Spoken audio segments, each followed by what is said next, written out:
네, 뉴스천의 이슈메이커 시작하겠습니다. 오늘은 한국정보기술연구원의 유준상 원장과 함께 이야기를 나눠보겠습니다. 어서 오세요. 네, 반갑습니다. 네, 안녕하십니까. 자, 사이버 보안의 중요성이 나날이 커지고 있는 것 같습니다. 그만큼 한국정보기술연구원의 역할도 더 커질 수밖에 없을 것 같은데요.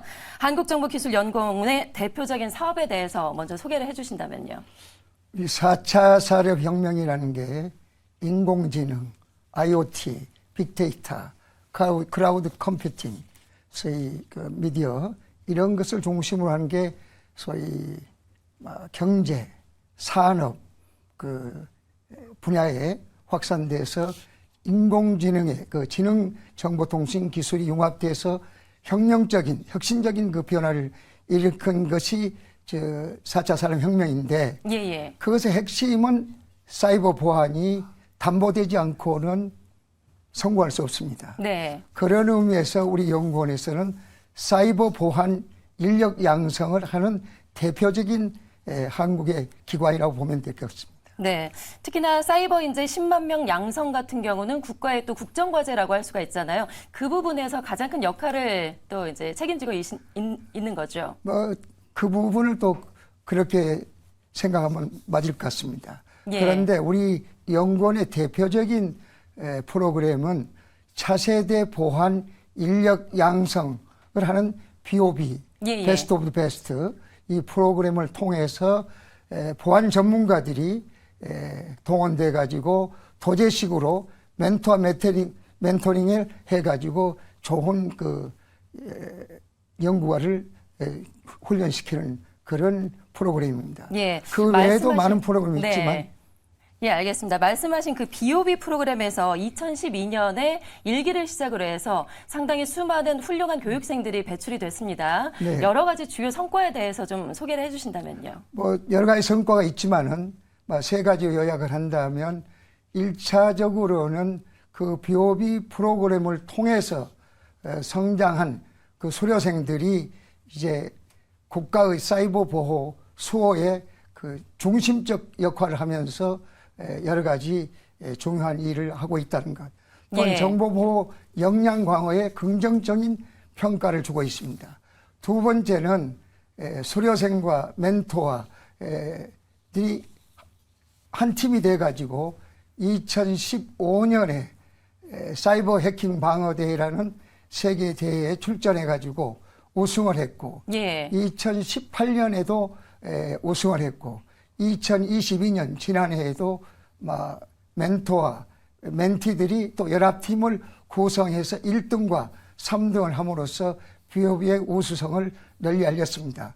뿐만 아니라 국제 컨퍼런스 그 외에 스타트업을 통해서 정보보호 산업을 이끄는데 중요한 역할을 하고 있다고 말씀을 드릴 수 있습니다. 네, 2012년부터 시작했으면 벌써 한 10년 가까이 됐습니다. 10년, 예, 그렇습니다. 예, 상당히 많은 교육생들이 배출이 됐는데 취업률도 보니까 거의 90% 가까이 되더라고요. BOB 출신들은 꼭 취업하는데 큰 지장이 없습니다. 예, BOB 프로그램뿐만이 아니라 얼마 전에 기사를 보니까 화이트 햇스쿨을 또 진행한다라고 들었어요. 기존에 있던 BOB 프로그램과 화이트 햇스쿨 어떤 차이점이 있는지 좀 구체적으로 설명 부탁드릴게요. 우선 비교를 하기에는 딱 부러지게 쉽게 설명을 고민을 많이 해봤지만 우리나라의 의과대학이 2년이 예과고 본과가 4년입니다. 그렇다면 프리비오비 화이트 스쿨은 사이버 보안에 대한 그 능력 있는 사람들을 뽑아서 기초의 과정을 거치고 중급 클래스의 화이트 해커를 양성하는 것을 보면 될 거고 BOB는 완전히 전문가의 실력을 갖춘 능력 있는 사람들을 뽑아서 화이트 해커로서 최고의 전문 해커로서 양성하는 과정입니다.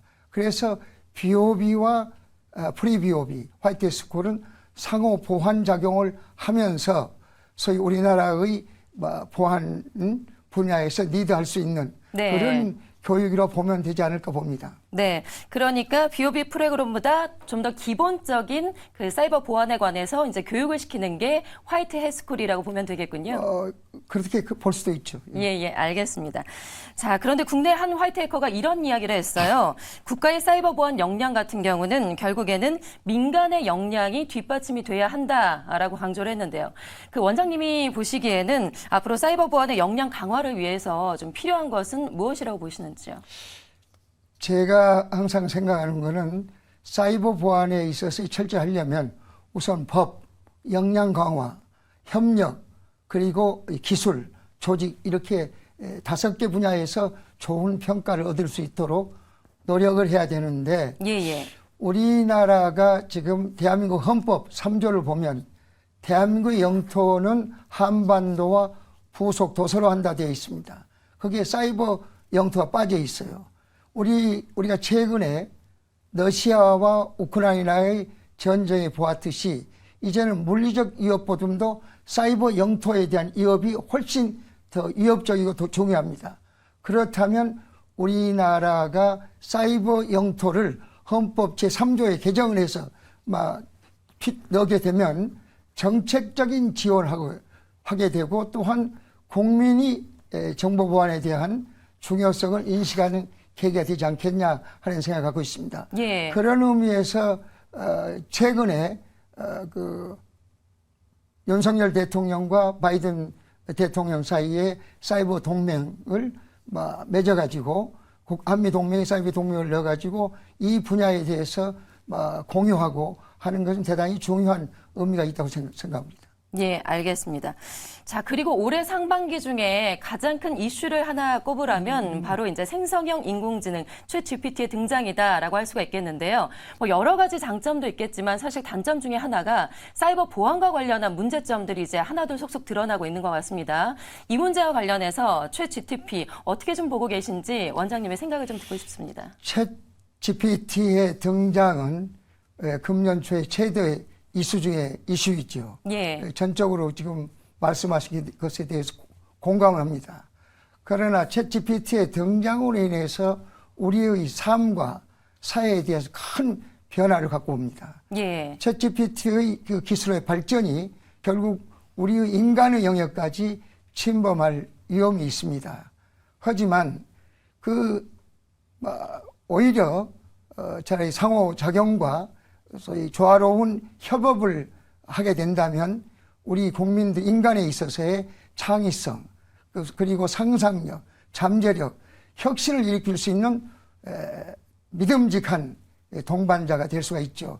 그런 의미에서 챗GPT는 이제 시작일 뿐입니다. 그래서 앞으로의 AI 이후의 세계, AI 이후의 대한민국, AI 이후의 우리 개인들이 어떤 입장을 취해야 될 것이냐. AI 기술이 이제 발전됨에 따라서 정보 보안에 있어서도 새로운 변화가 되어 있습니다. 그래서 다시 말하면 정보 보안에 대한 기회와 도전이 새로 생긴 거죠. 그렇다면 AI 기술에 대한 그 가능성, 도전에 대해서 이해를 하고 AI 기술에 대한 동향을 살피면서 AI의 소위 그 시스템, AI가 움직이는 것을 전부 파악해가지고 시스템 안전을 위한 전문성을 갖추는 그 부분에 대해서 많은 준비를 해야 되지 않을까 생각을 합니다. 네, 앞서 말씀드린 대로 챗GPT에 대해서 이제 사이버 보안 문제점들이 속속 드러나고 있어요. 지금 뉴스로 이제 가끔 전해지고 있는데 이 문제와 관련해서 지금 한국정보기술연구원에서 뭔가 좀 대책을 준비하고 있거나 교육을 강화하고 있거나 이런 부분들이 좀 있을까요? 바로 금년부터 시작하는 이제 BOB뿐만 아니라 화이트 스쿨에 있어서도 AI 기술에 따르는 정보 보안에 어떤 문제가 생기는가에 대해서 면밀하게 전문가들과 지금 연구를 검토하고 TF팀을 만들어서 준비하고 있습니다. 그런 부분에 대한 신기술에 대한 그 교육을 어떻게 시킬 것인가 그것도 연구하고 있습니다. 지금. 정말 화이트 해커를 양성하는 국내 최대 전문 기관으로서 앞으로 어깨가 더욱더 무거울 것 같습니다. 자, 마지막으로요. 한국정보기술연구원의 원장으로서 포부를 한 말씀 해주신다면요. 우선 저희가 지금까지 더 좋은 나라를 만들기 위해서는 사이버 영토를 수호해야 되겠다. 예. 사이버 영토 수호의 마라톤 대회를 매년 하고 있습니다. 그래서 앞으로 전 세계의 화이트해커를 중심으로 한 정보 보안 전문가들을 초청해가지고 이 마라톤 대회도 국제 마라톤 대회로 성격을 시켜서 우리 대한민국이 IT 강국으로서 사이버 보안의 리딩 국가로서의 중심 국가로서의 인재 양성도 하고 모든 분야에서 준비를 해가는데 진력을 하고 싶습니다. 또한 예. 바꿔 얘기를 하면 사이버 보안의 그 인력 양성함에 있어서 우리나라의 축구의 손흥민, 공격의 손흥민, 소위 플레이 메이커인 이강인, 그리고 수비의 김민재 같은 세계적인 해커 양성의 진력을 하려고 합니다. 예. 다만 우리가 얘기한 챗 GPT에 대해서는 이게 시작일 뿐입니다. 앞으로 AI 이후의 세계에 대해서 우리가 세계의 질서의 변화에 대해서 준비를 철저히 해야 되지 않을까 하는 생각을 합니다. 그리고 예. 정보기술연구원에 대해서 깊은 관심, 그 성원, 그래가지고 연구원답게 기능을 발휘해서 국가에 봉사할 수 있도록 해주셨으면 감사하겠습니다. 네, 마지막 포부 말씀에서 정말 원장님의 열정이 그대로 다 느껴지는 것 같습니다. 사이버 영토를 앞으로 수호하겠다라는 마지막 말씀 잘 들었습니다. 지금까지 한국정보기술연구원의 유준상 원장과 함께 이야기를 나눠봤습니다. 오늘 말씀 고맙습니다. 네, 감사합니다.